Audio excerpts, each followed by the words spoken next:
maybe in the LPL would have been snapped up, falling through the draft completely. So there's definitely an Oceanic meta coming together here. The Hecarim was the start of it. I know we're going to see some Malphites later in, whether it's today or later in the league, just because that's a really big Oceanic champion right there. But another ban comes through, it is the Azir. Yeah, we have to see Azir did get picked up there by Fortnite, so that's going to be their last ban. And of course, Legacy now have to contend with their last one as well. Interesting to see what they want to leave up. Very different patch now as well on 5.2. Tristana, of course, disabled, but Lee Sin actually are targeted against Naya, and Janna gets snapped off by Fortnite. All right, the meta picks do start when it comes to Janna right here. Janna's so strong right there.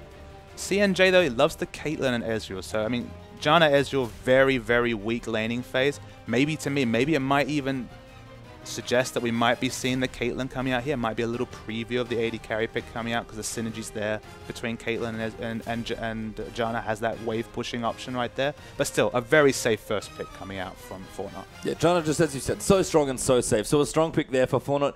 Be interesting to see if we see maybe some other picks come through as well. Legacy going to consider their options, of course, as well. But we could see, I mean, it's funny that Tristana's disabled. Caitlyn, who you mentioned, sort of feels a little bit like old Tristana. Of course, Tristana receiving a lot of changes on this patch. Yeah, Tristana's got a completely different flavor. It's going to be a couple of weeks till we see her enabled. Has some interesting burst targets right there. They were thinking about locking in an AD carry. The Narvan combo, we've talked about it a few times. When it's successful, it's such a treat to see. But that's some amazing teamfight wombo combo coming out from Legacy. Yeah, so really strong picks. Nart and Jarvan going to go into the mix there for Legacy. That Narvan combo, like you mentioned. Fortnite now going to consider the rest of their options. It's funny that we talk about a bit weaker lanes in the bottom lane, a bit more laning going on. Fortnite had some very dramatic games, shall we say, especially in the first half of their qualifier. They smashed through immunity in the qualifier in an upset to get here, but their round against Sudden Fear was a very long 3-game series where CNG and the rest of Fortnite came really strong through the late game. So they've got a lot of options here. This would be Fortnite in a nutshell if they picked it, but we're going to give them a bit of time. But that is a treat to any people who've watched their qualifiers with Fortnite in them. Yeah, that initiation combo, the AoE wombo right there.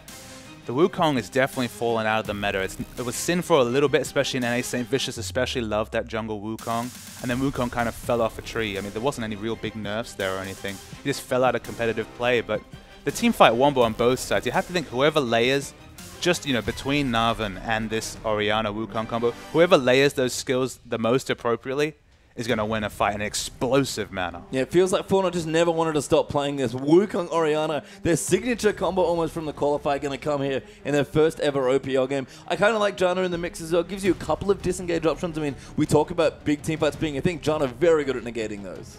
And it's one of those situations where, you know, you come into your first OPL game, your first professional league game as a player for these Fortnite teams. Definitely their biggest game so far. And you wonder, all right, are they going to go with the meta picks? Are they going to go with the comfort picks? Usually the comfort picks are about safe laning, moving into team fights. This is all about AoE wombo. This is saying, all right, our comfort is aggression, our comfort is wombo. Let's go for it. Yeah, we'll see. Legacy, considering their last few picks as well, had a pretty reasonable trunk in the bottom lane. EGM maybe getting caught out too many times just by the Ahri, which is so good at picking people off. But they do run it. Thresh and Graves, a much more aggressive bottom lane.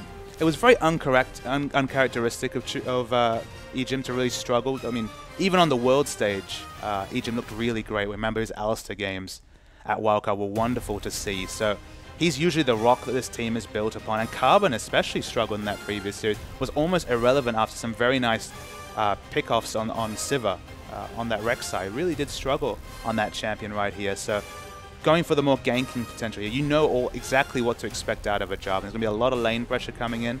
And I expect Legacy to try and play this game on their terms after kind of hanging back and giving the win away to Chiefs. Yeah, and it's funny when we talk about Legacy as a team, there are a lot of different things you might be able to say. They've certainly played a lot of late game in their time. That's how they sort of came onto the scene middle of last year when they won their first tournament. But Carbon shot calling really is the force behind this team, and Chuchu's playmaking, I guess, if you really want to wrap it up succinctly. And Legacy so far, when they look lost, they look really lost. And Team Fortnite, though, going back to comfort again, Ezreal's the pickup and the Ryze there as well. And that looks like top lane Ryze. And my eyes widen as we see the Ryze lock in right here. We haven't seen Ryze since Worlds, basically. Since we saw the adjustment in his Q values right there, Ryze kind of fell off a tree just because he couldn't trade as well. He almost had to rely on his autos rather than his Qs to harass, just because 30 base damage, so low on that ability. And Ryze kind of got pushed out of the top lane after being pushed out of the mid lane many moons ago. But they're really confident. They're going to go with the Ryze versus Gnar matchup here. I have to say, Pace Through Time, I don't like the potential of this Ryze against Gnar. Gnar is such a lane bully. We're at 5.2. We've seen a few nerfs come out for that Gnar, so maybe it's not the oppressive state of a release Gnar, but man, Ryze doesn't have many options, and if he uses his mana to trade, he's going to have such a hard time last hitting down against this manaless Gnar. It's going to be a struggle for Carlos' God. After so many amazing games on Aurelia, on a champion where you can be proactive and reactive, to go for this really reactive Ryze is a surprise to me. Yeah, we'll see. The last pick does come through. Legacy pick up Syndra there for Choo-Choo's in the mid lane. So they're going to take a mage into battle this time around. Took Lulu into the last game, something a bit more aggressive. And you kind of said it earlier that Legacy just feel like they've got a much more proactive comp. This is very much a pick comp in a lot of ways. And this is where you want to be as an established team against kind of an upstart is, all right, we're going to play the pick game. We're going to be on the front foot all the time. We're not going to play the Hekarims and Callistas of the world and let you take the game to us. We're going to dictate the pace. And when you see Ejim on Thresh, when you see Choo-Choo's on Syndra, you know, when he's not playing an assassin, he plays that ranged assassin or off assassin in Syndra, you know how aggressive they're going to be on these champions. And this should be the Legacy that we expected in Game 1. And I mean, it's kind of interesting to maybe, if we could talk to them, what they thought about their Game 1 draft. Because, as you said, lots of very in-vogue picks, but maybe not the way that we like to see them play. And again, they've played lots of different comps, but really their strength comes from playing together and knowing their win conditions. And maybe in the last game, they just weren't too sure what they wanted to be doing. I think if we put these two games together, the Chiefs loss, and then this game right here, we're going from reactive and people also playing champions that are a bit different. Of course, with the role swap, we saw a very Tallywhacker champion coming out at AD carry, but seeing the Hecarim top, that's a different flavor of top lane than you would have expected. Seeing the Callista at AD carry, you know, that's a champion that Tallywhacker's been bringing up through the solo queue. They went for their kind of solo queue picks, their more comfort picks. They were definitely with the identity of the player rather than necessarily the role, bringing something different.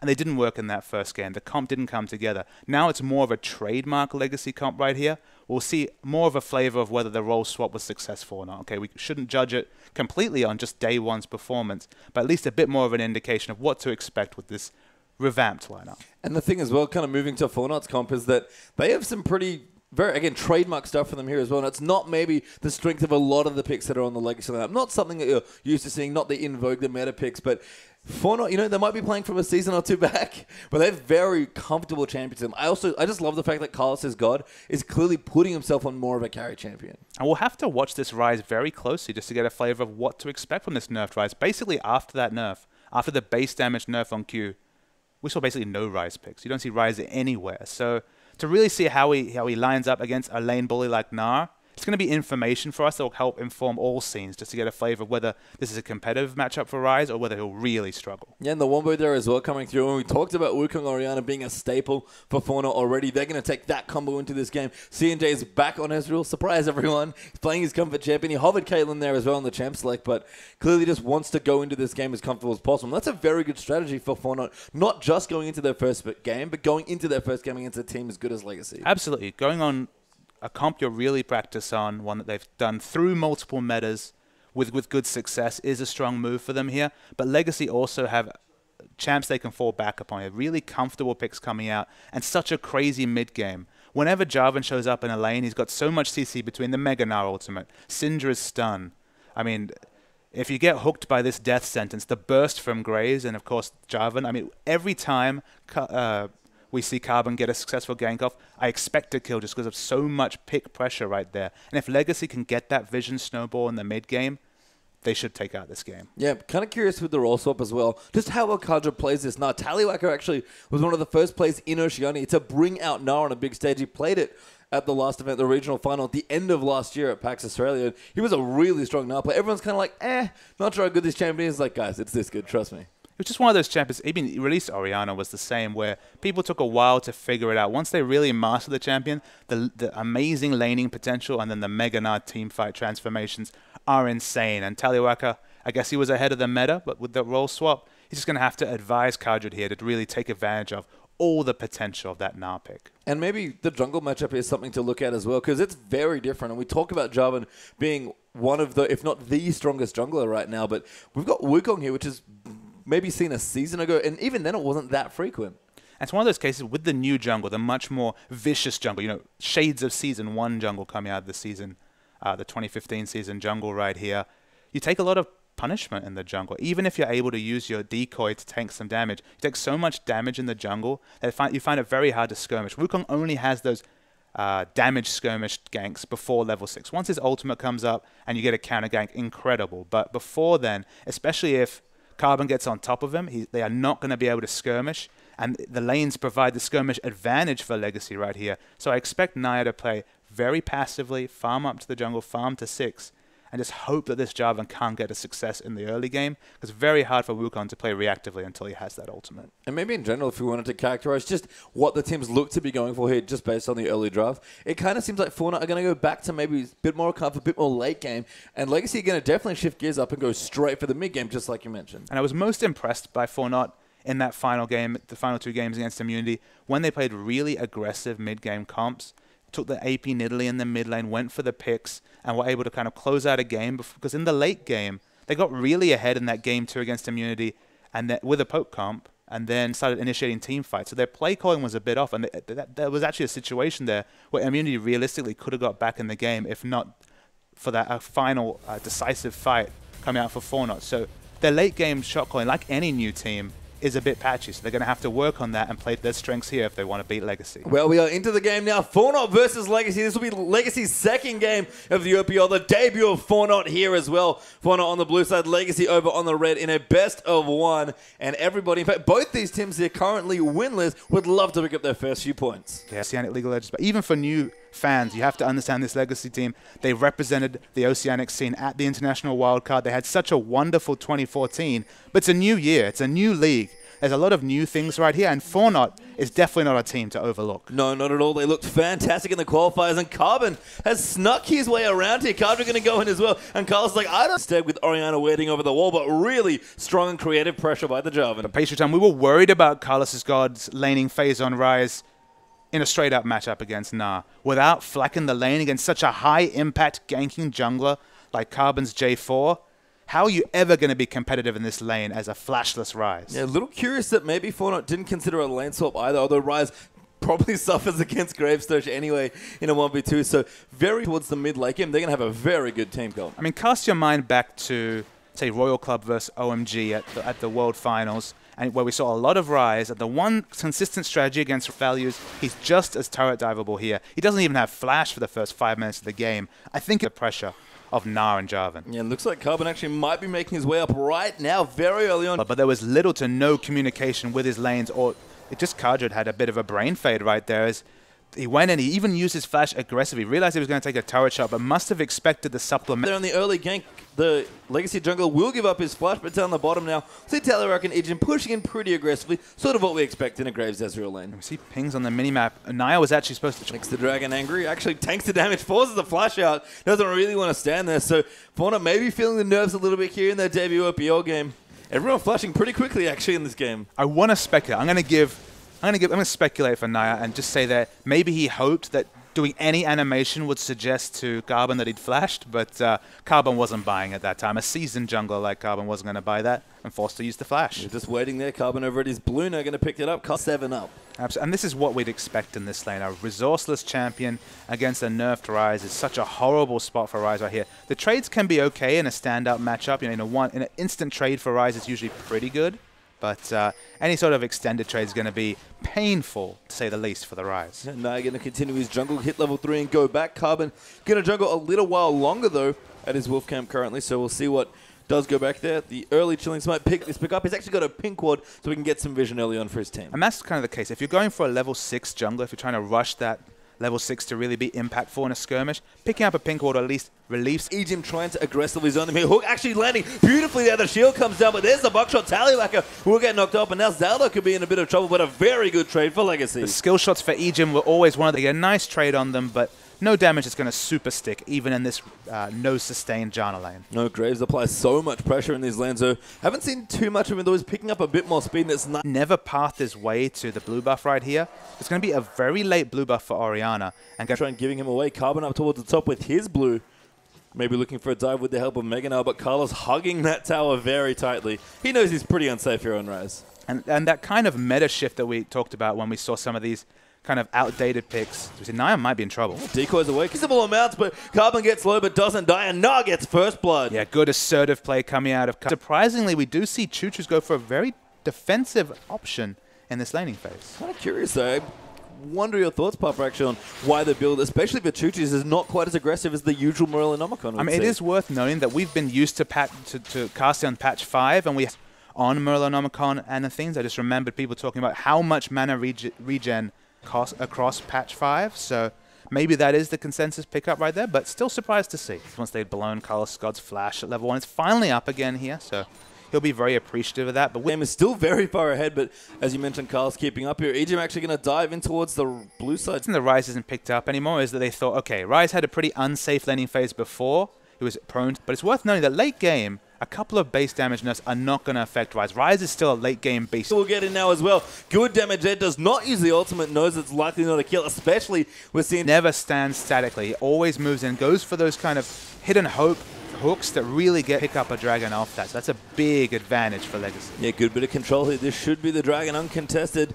Naya not even close on the Wukong, unfortunately. Ultimate does come through, but CNJ will not steal it. There's so much skirmish pressure when Carbon's available that we expect them to get that objective snowball. And CNJ, smart moves in the bottom lane. Ejim really wanted that, but it's actually way too low. Maybe going a bit too aggressive. To knock up CNJ with the shield and the double kill. That's why we talk about CNJ's Ezreal. He understands the limits. It looked like he was going to give up a return kill for that Graves, but wonderful play to get into the secondary brush right there. The cavalry was just on time from Naya. He actually needed the Janna passive to give him that extra move speed. Still didn't have flash available right there. It came up at the last second. They secured the qualifying series right here. He's going to get going really fast on this blue Ezreal build. Yeah, we're going to see a replay actually. He falls instantly. But CNJ is able to flash into the second brush. That losing the one auto attack there from Tally was so tasty for Ryze right there. He was like, yes, please, one little nah for me. Joining in as well, trying to zone them off, but Moya's a bit low. The slow does come down. That's going to be a shockwave, draws in Carbon, but Card just flashed out. Felt like there was some 80 carry mechanics coming out from Card right there. The predictive flash on the shockwave was wonderful to see from Kajad right there, but the turret dive was interesting, and it was only successful because the double unit, which was Wukong's clone. I did not expect that whatsoever, but of course, the area of effect of that Gnar ultimate was just large enough to also launch Wukong into the real Wukong, not the decoy. Carlos God's found Kajad backing in the shop, and that's a pretty easy kill for Ryze. Bit of an aggressive back there. I did not expect such an aggressive back, but the heat's down bottom as well. That's a stun and a half. There's Zaldo in trouble. There's the Cinder ulti for the second kill as well. And Choo-Choos casually strolls into the bottom lane. Found his death tombstone instead. But down the bottom lane, wonderful roam coming out from Choo-Choos Syndra. That's what we expect from a seasoned Syndra player like Choo-Choos to do right there. And they pick up a double kill. And unfortunately got killed there in the 2v1. And with a good run from Choo-Choos, picked himself up a kill and secures a second for his team as well. But things is done for both of them. Choo-Choos about 10 CS ahead there in that lane. But there's a lot of wriggle room. And all of a sudden, without any talents being taken, there is a lot of action going on this map. 25 to 27 CS is the advantage up top. And importantly, that's all spent gold for the Ryze. So he's still struggling to get those power spike going. That's what we've seen in terms of power spike delaying coming out from that Ryze with the base nerf changes. He can't trade as well, so he gets his items that much slower, and you add about 5 to 10 minutes to the game before we see Ryze really as a late game beast. And that's just so much extra time as well to power up here, but if they can get there, Fortnite again seem pretty well to hunker down for a late game, but CNJ not going to have to battle Ejim and Tallywhacker. Graves has come back almost completing an Infinity Edge. Very aggressive arcane shift actually by CNJ's excellent play on that Ezreal. Of course, the double kill would have helped him in getting a bit more lane presence. He's Deco Carbon finds him though, and looked up there for a gank. Did not find it. Carbon maybe thinking about a 2v2, but Fortnite have backed well and truly. Where CNJ going to get hooked and flayed there. Tally going back in as well. Zaldo could be a target. That's a really good split. The ulti comes through, but it actually threads the needle. Carlos has come down as well. CNJ trying to be the bait, but Tally gets a kill that time. Monsoon there for Zaldo to reset Tally. Potentially in trouble, but a good hook there. Wukong going to move in. The snare comes in as well. Zaldo going to line up. That was an amazing flash though, and the box gets the kill. Ejim, what an absolutely insane play. And our caster's god is absolutely dead. Naya testing it as well. Choose to pick up Naya and Moya. You better run. Orianna pops the distance. Carbon looks for the knockup. A good juke there from Orianna. Choo-Choos might be able to get it in. The shockwave going to come through now as well. And Carbon still chasing it. Almost gets the damage in. kill the support there in just an amazing turn, and the cavalry were completely... 15 minutes or so, they'll clean that up, and EGM, I cannot believe he made that play. Legacy looking very strong. Looking excellent here, Pastry Time. It's a big turnaround from the first series here. And honestly, we're seeing a bit of the same flavor for Chiefs, but we're going to see a replay first. The first hook comes onto CNJ right here. Now, track this kill. He actually dies to a critical shot. He was not expecting this last crit from Tallywackers God the whole time.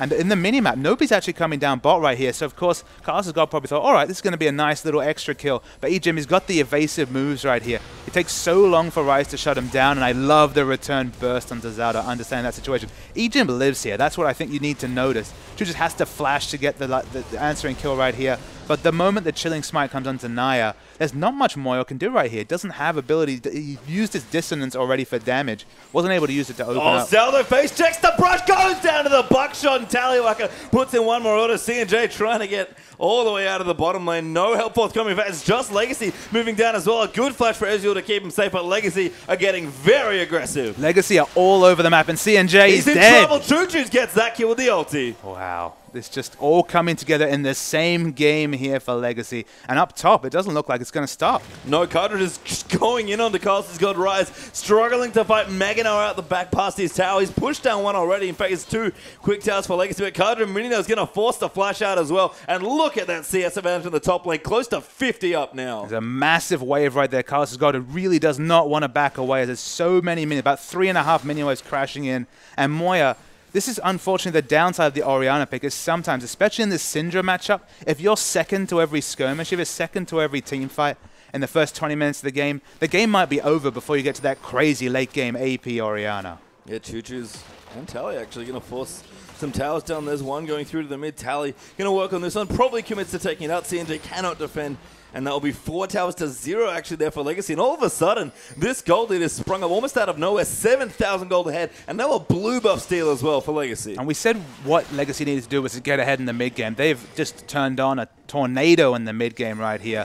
And honestly, Fortnite are going to wonder what happened just because 5-6 minutes ago, this game was looking pretty even. Rise was struggling in top, but everything else going all right. Carbon diving in, gets lanterned out. Naya, though, is in here as well. Carbon will get flayed back on Naya. Now the ulti coming in after the flash, and that will get the kill. Maybe Ejim going to get chased down now as well. The box gets popped. Carlos's God's in there, and there's the double actually for Naya. So Legacy, perhaps a bit too aggressive there.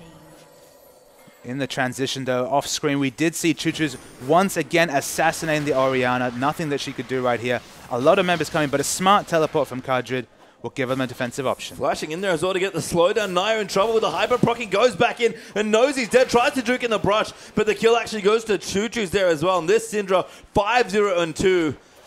The 2 carries here are just completely massive. 8-2-3 between Syndra and Graves right here. They're getting picks aplenty, and Choo-Choo's is playing this champion, this Syndra, to a T. And you know what? Choo-Choo's did not have a poor performance on Lulu necessarily in the last game, but that is not his style of champion. We talk about Legacy, we talk about them being very together, having a lot of synergy. It's Carbon and Ejim doing a lot of the shot calling together, and they do make a lot of the plays as well. But I can tell you right now, if Choo-Choo's ever says, I'm making a play, his team follows him without question. And what we learned from that first series is that if they elect to play reactively, if they do choose champions that are going to really struggle in lane, that really have to scale up to the late game, their play calling felt really off. They really struggled to have any relevant team fights. But in this situation, where they went back to that more assertive play, where they gave Choo-Choo's a playmaking champion instead of a reactive champion, it's a world of difference between these 2 series. I mean, Choo-Choo's is just so far ahead. 5-0-2. Just picked up his Zhonya's now as well to go with the Sorkshoes and the Athenes. We've got IE plus deal done for Talius. Ejim going to get aggressive with his AD carry down towards the Krugs there in Fortnite's jungle. The Fortnite not really allowed to play on the opponent's half of the map anymore. They've basically been caught off at the river. I mean, this is a 9,000 gold lead at 19 minutes, which is massive. That looks quite good there. Naya could be in trouble. Ease away towards Ejim. Maybe going to be safe. Tally going to go in. Naya knows he's dead. Good shield actually from Zalu, but it's not quite enough to save him. Not Carbon going to dive in onto the Janna, who's forced to flash out. CNJ flashes and shifts out as well. And there's Choo-Choo's dominating. Gets a kill into Ori with the ulti. Carlos has got, could be the next target. And Legacy just picking Fortnite off like flies. That is the 3rd solo kill from Choo-Choo's in terms of getting kills on Orianna during rotation. Choo-Choo's has always been first. He's been really taking advantage of all the aggressive wards that are down here. for Legacy, and just catching off Moya unawares. She's nothing she can do once she hits that stun, the Syndra right there. And 3 solo kills is really the tale of the difference between these two teams. Yeah, Carbon going to take out the Scuttlecup Dragon back in a minute now. So Legacy going to look to pick up their 3rd consecutive Dragon in just under 22 minutes or so. So again, a really nice control of that objective as well. Zelda going to force back. Carlos' God did have his rod quite a number of minutes ago, so has been stacking up nicely, but it's going to take him a little while to get there. And you keep talking about the passage of time. It's so important here, passage of time, because you look down the objectives. 0 turrets coming in for Fortnite. None of the Dragons have gone to Fortnite. They've been shut out of objectives. And if you have this late game focused team, you have to stay competitive in objectives. Otherwise, that snowball's just going to be kill. There's no point Arise showing up with 3 or 4 items if the other team has the 5 dragon buffs already. Yeah, and kind of a pretty big power dip here as well, potentially, as Choose and Ejim actually going to go in. Oh, that's very cute. Steals away the red buff there by throwing it out. Actually will reset and regen quite quickly, but Cardred might be able to tank it around. Never mind, the red buff is going back to its home. Zinj actually going to use his ulti. Choo-Choo's again going to move the red buff back around. This time they'll be able to secure it. Carbon, I believe, actually was the beneficiary of that. And perfect timing for Dragon. Some of Riot's recent changes with the soft leash is actually coming into effect right there. There's obviously with a very hard leash with the Syndra move, cause it to instantly reset. The second time, a bit smarter with the position, and they take away that buff and Dragon. Yep, really strong objective control. Continuing now for Legacy in their very powerful pick-based mid-game comp. Another pick here onto Naya. He's going to use the decoy, but he actually just dies there to all of the AoE out of Legacy. And when your front line is dying, that is bad news. And that is the second time that Ejim has set up these kills with very smart pink ward placements. Twice now, they've got a pick on a Wukong, and during the CC, he's put down a pink ward and a brush to give them that vision of the decoy. Wonderful, smart, adaptive play from Ejim right here. This is the Ejim I expected in the first series. Oh, Choo-Choo's actually going aggressive. Pops his on his Shockwave will miss it, but it hits onto 2. Cardred diving in. Pops White Moya into the wall, and Carbon is going to get that kill without any return there for Fortnite. Cardred so tanky in the Mega Knight form, and Legacy just picking them off. CNJ gets picked out of nowhere, and Carbon is going to get the double. Ejim's turning on massive this series. Again, the death sentences come in. Pick up the kills right here. I mean, Legacy don't even need to pick up those kills. They've picked up every other objective on the map. They're just having a bit of fun. They're just putting the exclamation points in. And look, they're playing themselves into form, and that's so important in the league since they've completely shrugged off that first game and reset their Choo-Choo's here, baits out the ultimate with much aplomb with that Zhonya's. The ultimate onto Moya is good, but she just explodes the Orianna to the crit coming out from Ezreal right here. They tank a lot of damage, but watch Ejim a couple of kills and feeling great. Just again, such a strong lead for Legacy. 19-6 up in kills. Claim none of their lanes are really in a position. They don't have the ward coverage to even hope to go take down a turret when they have, in some cases, their inner turrets down as well. So there's no realistic first objective to kind of pick up a lucky ace and kind of push out the maps and get some very quick global gold. I mean, they're on life support here. 12,000 gold lead for Legacy at 23 minutes. And one of the things that Legacy have done so well in the last few minutes is exploit a big power dip here in Fortnite's comp. We mentioned the Rise already needing to scale. Blue Ezreal has similar problems, and that's an Orianna without a needlessly large rod yet. Almost never see a 0-4-0 Orianna in a team game, just because, of course, Orianna has the shield and she has transitioned to every skirmish. There's never been a chance for the Orianna pick to really come up trumps in terms of utility. As well, Void Staff has been added to his inventory for even more of that pick potential that you were talking about moving down as well. I like that we're seeing something different now that we've had some changes on the 5.2 patch. We've got a Phantom Dancer to pair with that Infinity Edge for Tallywacker. I mean, the Phantom Dancer with that crit chance removed from the Infinity Edge is a smart pickup right here. He doesn't need extra wave clear on that team. They have Syndra for fairly instant wave clear. This gives so much right-click damage coming here. And I guess what Fortnite should take away from this series, they went for that scaling Rise in the top lane. Blue Ezreal has to scale up. They went for 2 tier champions, and the game's over before those tiers can even transform. And unfortunately for Zaldo, as we kind of look through the items as well, that Magi's is not helping at all in the power dip front either. Could maybe be Mikhail's, maybe even a Locket just to help with some of the latent Syndra damage, but other than that, Fortnite pretty much forced to defend basically at the Nexus. Yeah, scaling across the board against fully formed items right here. I mean, you just compare, and the Iceborne Gauntlet is the start of an Ezreal item build, but that's an 18-minute Ezreal item build compared to Infinity Edge, Phantom Dancer, sitting on probably over 1,000 gold right now, so could have that pickaxe as well. So much completed power coming through from Legacy. There's the potential on the Fortnite side, but I mean, what's potential if it's never fulfilled? Yeah, and you talked about Legacy as well with their item builds.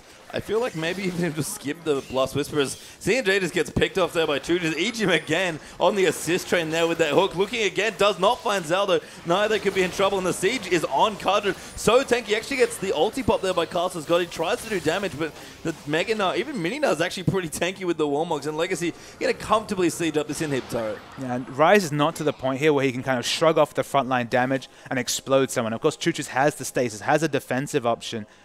Off screen there, when we saw that kill coming onto CNJ, Chuches was actually alone against 3 people, so Fortnite probably thought, all right, he's just going to poke around, but could all in with Aplomb, knew that his team would rotate first. They're going to rotate top as I say it and pick up another objective right here. I mean, look, I'd be surprised if they can stop this objective. I would be surprised if they could even get a turret on the board here, Fortnite. Yeah, strong movement there by Legacy to take out that other turret, and things are certainly dire here for Fortnite's debut in the OPL. Dragon back up in 45 seconds. That'll be the 4th straight Dragon for Legacy if they pick it up. And curious to see how aggressively Legacy want to play out their comp. Not necessarily because they have to, because they're worried about scaling at this point, but just for confidence in themselves. You know, we're ahead, we're super far ahead, and we know it. What message can we really send to the other teams in the OPL? What was a fairly one-sided first series after the first 10 minutes or so.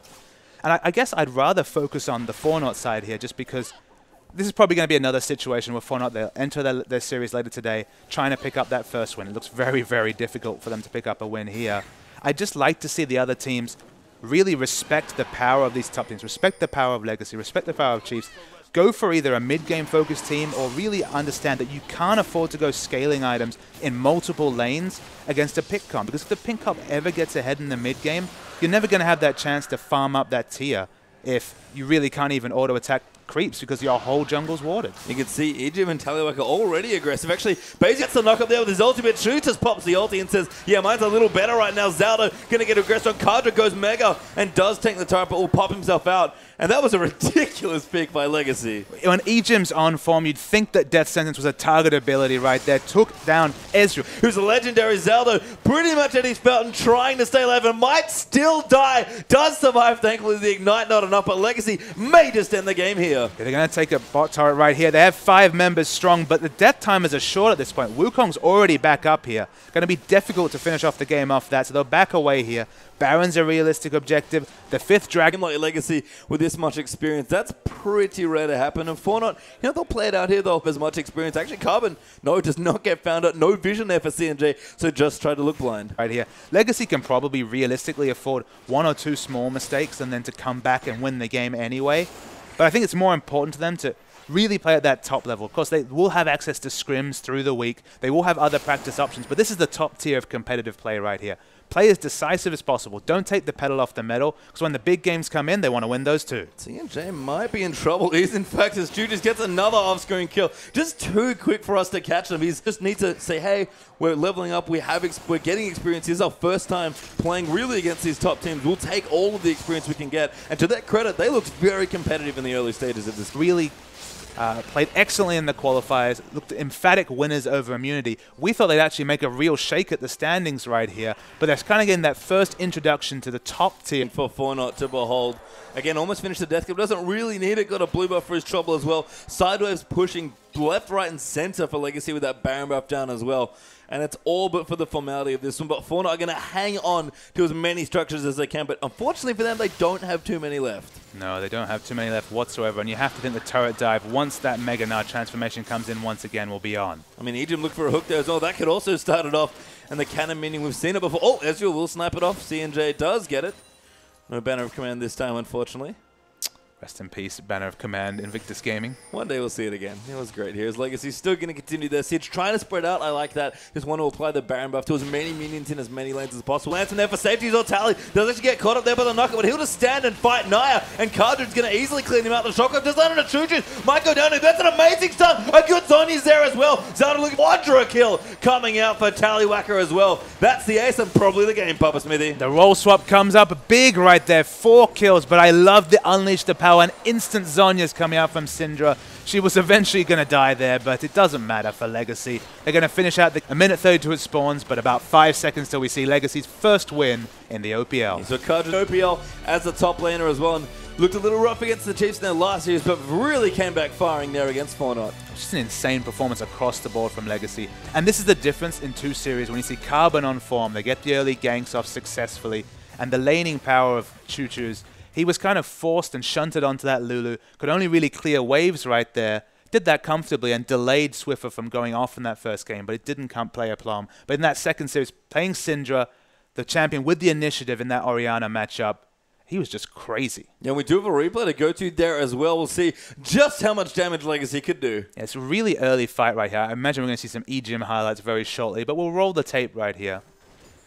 Trades are on, and you'll see here the critical strike is actually quite lucky to pick up the first kill right there. 272 damage crit from that early crit cloak coming out from Tallywhacker. It's a very long and extended fight. So, of course, because the teleport came in from Carlos's God, they pick up the first answer, but EGM manages to open up so much time and for his teammates to react first to this situation. The burst kill onto Zelda was insane, and EGM is actually able to walk away with his life in this situation. But the moment that the base stats not coming through, it was just a sign of smart play calling and good champ. You'll remember, they had 2 fairly fed tanks who kind of were always, in terms of positioning, weren't in front of their... Choo-Choo's has to get so much credit, not just for his massive score and how well he played, but you said it, the catching Orianna in every single rotation, being the first of those ones, being the proactive mid laner that we expect, just a pleasure to watch. I mean, Orianna's the teamfight general. That's what we always call her. Credit to Swain, of course. You know, the burst coming out from the Shockwave. But the Shockwave was basically irrelevant that whole series. It never was in the right spot because Orianna was dead. Yeah, and with that, we are going to pop off to a break, but don't go anywhere. The OPL is coming right back.